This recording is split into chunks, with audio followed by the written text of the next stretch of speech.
I'm California State Fire Marshal Daniel Berlant with a brief update on our home hardening efforts. In the last decade, multiple factors have fueled a significant wildfire crisis in California. Over 70,000 homes and buildings have been destroyed. Now, a staggering fact, homes that ignite by wildfire have an over 90% chance of completely being destroyed.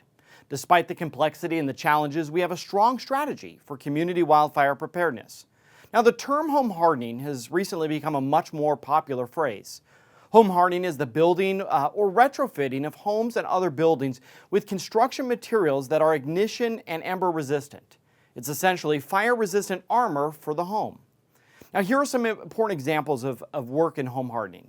You want to use a Class A fire-rated roofing material like asphalt, fiberglass composite shingles, clay tiles, cementitious tiles, or a metal roof with proper underlayment. On the siding, you want to choose fire-resistant siding materials like stucco, metal, or fiber cement. Install double-pane or tempered glass windows and doors. Consider using metal framing or aluminum coverings for wood or vinyl. Install ember and flame-resistant rated vents with openings no bigger than 1/8 of an inch. Ensure gutters have non-combustible covers. Now, this image also incorporates the new Zone Zero practices, which is the removal of combustible items within that first 5 feet around the home. At the bottom of this picture, you can see that the homeowners pulled back the mulch 5 feet from the home and replaced it with rock. Bark, mulch, plants, household combustible items like plastic trash cans should all be removed from this zone as well. Replace wood fencing with non-combustible metal fencing where it at least attaches to the home. So that doesn't mean you have to replace the entire fence, just the first 5 feet that connect to the home itself. Now, let's talk a little bit about the efforts that we have undertaken to helping communities harden their homes. Since 2008, California has maintained arguably the most stringent building codes in the world for homes built in wildfire-prone areas. For nearly 15 years now, we have required ember or ignition-resistant building materials within these areas and have since continuously incorporated the latest technologies, best practices, building materials, and techniques, all to improve the code. I'll talk in a minute about more on future improvements that the code is undertaking right now.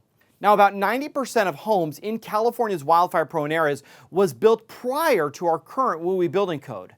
This is why our focus on retrofitting is so important. Now, a low-cost retrofit list. While we know replacing the roof is the most important retrofit, it can often be very costly. So we created a low-cost retrofit list to equip homeowners with a list of important retrofits that can be taken underway with little to no money, likely with no permit required or even the need to hire a contractor.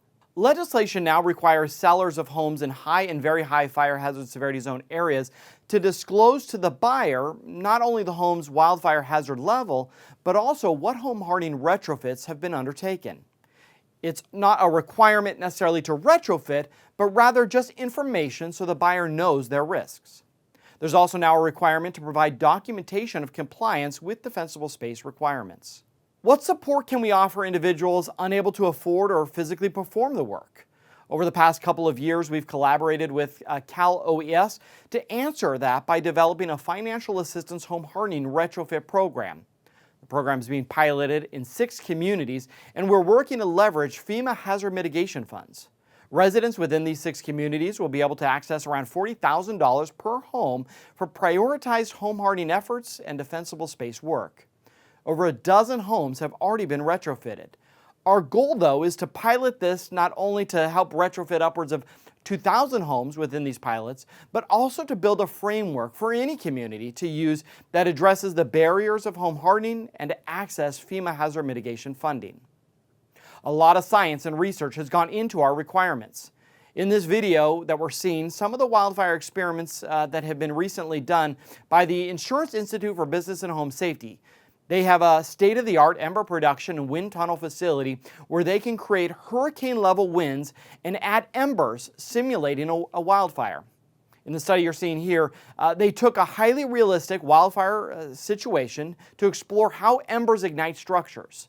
Their research found that embers accumulate typically within 5 feet of the building. Half of the structure that you see in this video was built to our WUI building codes, while the other half has wood siding and landscape and mulch with plants right up against the home. You can see from the video, the home that's built to the code survives, but the home that is built with the wood siding and has the mulch and doesn't have that zone 0 ignites on fire. Our office is partnered with IBHS and many other research and academic organizations to continue to ensure that our future building code requirements are science-backed. This research has not only been critical in our effort to align mitigations, but again, at the end of the day, to help homes survive. In February, the California Building Standards Commission approved a milestone, a major overhaul of our wildfire codes. We often refer to these codes as Chapter 7A, which is the current location of these requirements within the building code. But working with our stakeholders, we've created the new California Wildland Urban Interface Code, or CWUI code. Essentially, it consolidates into one place several wildfire-related chapters from the building code, the residential code, and the fire code. There are so many wildfire mitigation requirements that sit within completely different sections of regulatory frameworks, one of those being Title 14, or the Natural Resources section of the Code of Regulations. But our new CWUI code provides pointers to the defensible space and other wildfire mitigation requirements in Title 14, again, putting everything into one place. In recognition of the importance of this work, the action that we've taken elevates these requirements. So instead of just being a series of chapters within other codes, now the requirements are not only in one place, but they're elevated into their very own code known as Part 7. We partnered with the International Code Council to develop this code and base it on their international WUI code. But we've retained all of our California-specific requirements. The new code follows the organization and the layout of the international model, but again, ensures that our California stringent requirements maintain.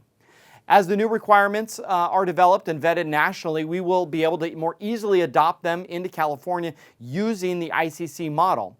However, we will continue to maintain our own code development committee comprised of fire officials, local building officials, the building industry, manufacturers, researchers, and academics, all with the continued goal of maintaining the strongest code to protect our homes while ensuring affordability.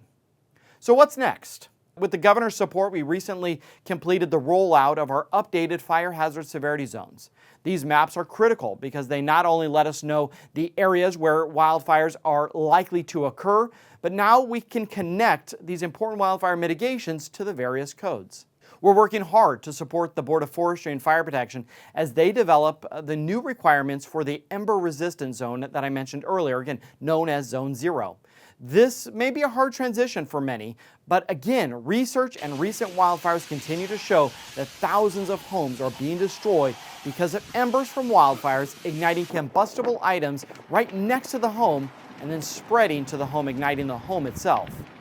And again, 90% of homes that catch fire are completely destroyed. So by removing those combustible items right next to the home, we do a better chance of increasing the home's chance of surviving. The LA fires were absolutely devastating. It's a hard stop. There's nothing to say about that differently. But we are working closely with researchers to learn from those fires.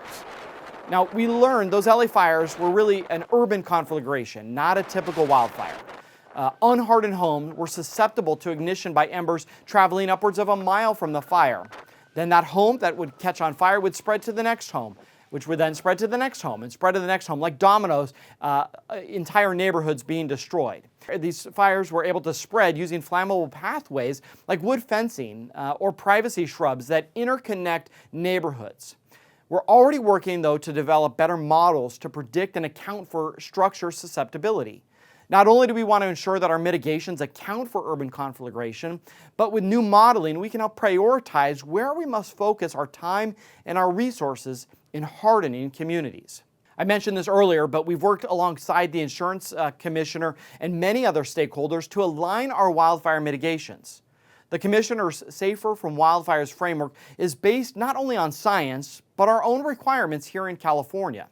While insurance has become a hot topic, our work with the insurance industry has aligned our mutual goal in reducing wildfire risk through mitigations that matter.